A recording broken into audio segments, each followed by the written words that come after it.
klappen der. Men, ja. Lov til at klappe. Take 2. 2, 3.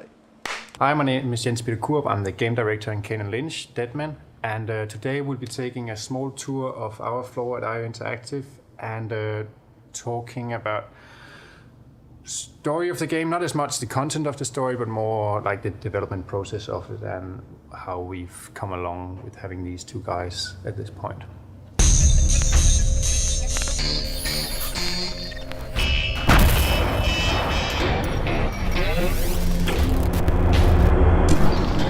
Kane Lynch isn't our first game. We've done a handful of Hitman games, and we've taken a lot of the grittiness from there and make it a little bit more mature and a little bit more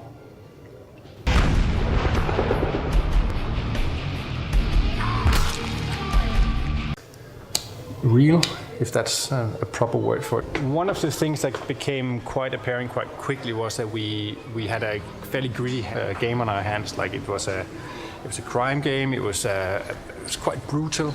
And one of the things we've been doing with Kane Lynch is to try and have more reason for the action. Like we play the level, we do the things because Kane Lynch have to. I don't have to listen to your shit. So even though we strive to make everything in the game matter to Kane Lynch, historically we also always been a company that does scenario-based game design, which means that we really want this location, let's try and see if we can mold it. So a lot of our inspiration for the story is also that we say we would really like this bust out, we would really like this bank robbery, and if we could get out in this kind of violence. Like these are very early inspirational stuff that's very nice for when you work with a story to say this is where we would like to go. It also gives a very good indication of what people on the team likes to work with. Just keep it cool. Having young guys, like if you look at this guy,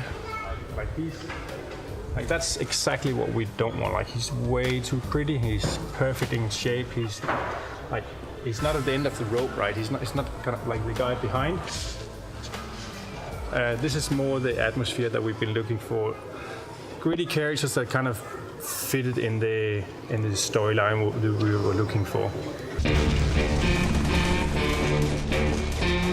When we started Kane Lynch, we had a little bit of a game before that, and Kane was kind of the star of it. And it was a single-player story thing that was going along, but Lynch was there as a bystander, almost a sidekick. And he just kept popping into the story. Whenever we did a scenario, it was like, oh, it would be nice to have Lynch here, and why don't we use Lynch to bounce back on a dialogue or something like that. And then at one point it became quite apparent that the whole thing evolved around a kind of a body movie genre. Stop. We still got a long night ahead of us. I'm not. I just hate being ignored. It's not a game where you have to sit and, listen to story, play difficult gameplay or anything. I think we've hit a pretty nice mix of giving you some background info, giving you some character, giving you some reason to not like these guys. I don't like them. I might approve of Lynch. I definitely dislike Kane, but I still care about him. That's kind of been our approach to. You don't really have to have characters that you can relate to completely. Just look at Scarface or Unforgiving or anything like that. Like they, but I still care about them a little bit, and that's kind of the path that we've taken with Kane Lynch. Like Kane Lynch is essentially a story about two fairly normal men that ruin their lives.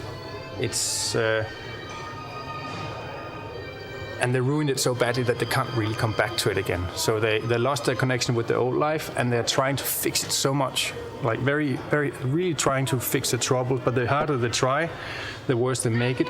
And they're both in a situation where they always fail.